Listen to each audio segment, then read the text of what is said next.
You're no stranger to the graphic novels and being a part of that. Is there any, because so many people are critical of them when they come to film, Yeah. is it easier or more because you're kind of making it your own? That's a good question.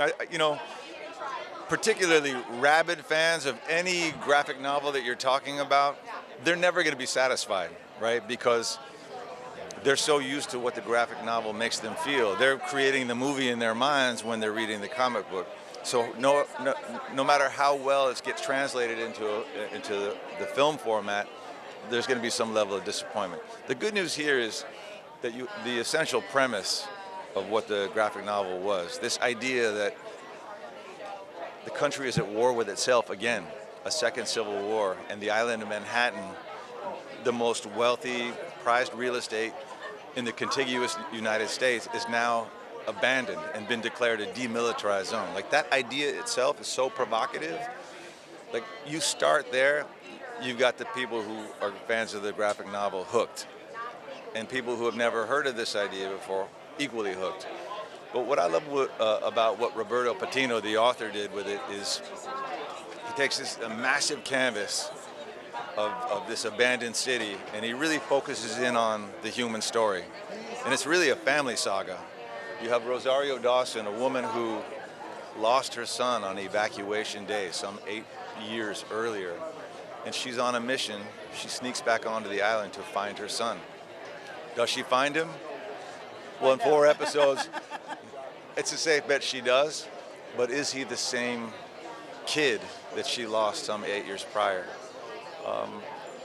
She comes to the island with the sole intent of finding him and hoping to get right out. But what she encounters is a community of people who are not only surviving, but actually thriving by sort of governing themselves, creating different neighborhoods, different factions where they're taking care of one another.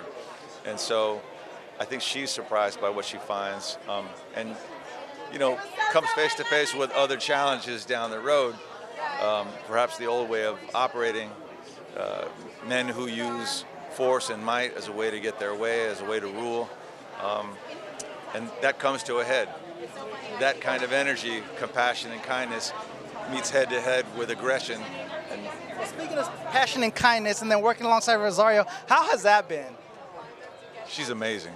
I mean, look, she's been in every kind of genre in Hollywood. Like, you turn the channel and she's in that movie or that TV show. I mean, she's the hardest working woman in the business. I don't think people are really ready for what she did in this. She's so emotionally true, so authentic, and moment to moment with her emotions. It's really a powerful piece of work. I would say it's like Emmy worthy, but maybe that's too soon to say that. But I think you can be blown away by it. I know I was, and I was a fan before, and to work opposite someone like that who is so emotionally committed, and then generous, in turn, not only to her fellow actors, but to the larger crew, it was a real pleasure. And then it's the return of the festival. That it's been a hard push by HBO Max. There was people getting tattoos last night. How fun is it being back with fans and this premiering here? Well, the fans are really what it's all about. I mean, you just can't get away from that. You got to make time for the people who make this all possible. If we didn't have you out there tuning in, going to our movies, turning on our shows, what's the point? I think for every actor worth his salt, like, the thing that matters the most to us is that the work that we do, the stories that we're telling, move you somehow, make you feel something, and hopefully, in this case specifically for people of color, reflect your own experience. For years and years, I started in this business over 30 years ago.